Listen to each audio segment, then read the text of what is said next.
వారాహి అమ్మవారు కిరిచక్రం అనే రథాన్ని ఎక్కి వచ్చారన్నమాట. కిరిచక్ర రథారూఢ దండనాథ పురస్కృత.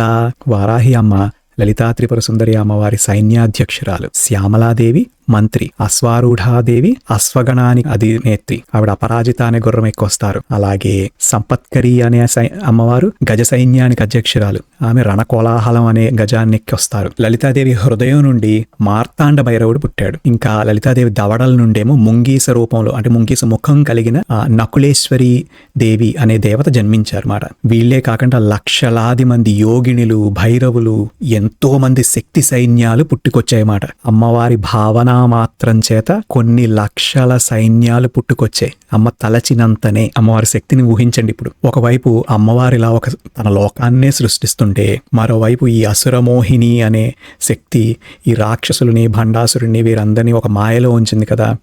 ఆ మాయ తొలగిపోవడం మొదలైంది. తొలగిపోగానే భండాసురుడికి ఈ పీడకలలు రావడం మొదలైనమాట. ఏం జరుగుతోందో ఏంటో అని చెప్పి తన గూఢచారులను పిలిచి అడిగితే గూఢచారులు చావు కబురు చల్లగా చెప్పారు. ఏమని?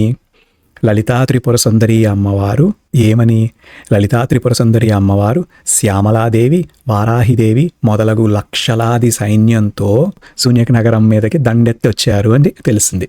ఈ వార్త వినగానే భండాసురుడికి చాలా కోపం వచ్చింది. ఎందుకంటే నా మీదకి ఆడవాళ్ళ యుద్ధానికి రావడం ఏంటి, నన్ను ఓడించడానికి అని వాళ్ళని చాలా తక్కువ అంచనా వేశాడు. చాలా తప్పు చేశాడు. ఆడవాళ్ళని అక్కడ చిన్న చూపు చూశాడనమాట. అమ్మవారిని అండర్ ఎస్టిమేట్ చేశాడనమాట. ఇక్కడి నుంచి యుద్ధం ఎలా జరిగిందో కథ మొదలవుతుంది.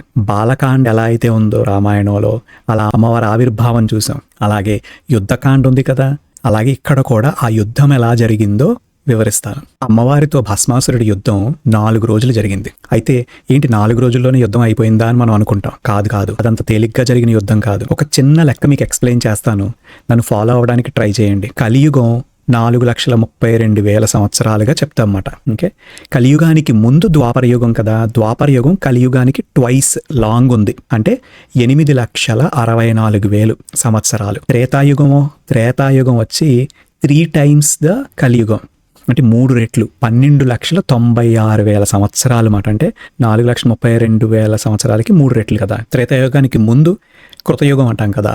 కృతయుగం కలియుగానికి 4 రెట్లు, అంటే 17,28,000 సంవత్సరాలు. ఫాలో అవుతున్నారా? ఇప్పుడు ఇది ఎందుకు తీసుకొచ్చానంటే ఈ 4 ఇయర్స్ని కలపాలన్నమాట. కలియుగాన్ని, ద్వాపరయుగాన్ని, త్రేతాయుగాన్ని, సతయుగాన్ని లేదా కృతయుగాన్ని, ఈ అన్నీ కలిపితే ఒక కల్పము అని అంటమాట. అంటే ఒక కల్పం అంటే 43,20,000 సంవత్సరాలు.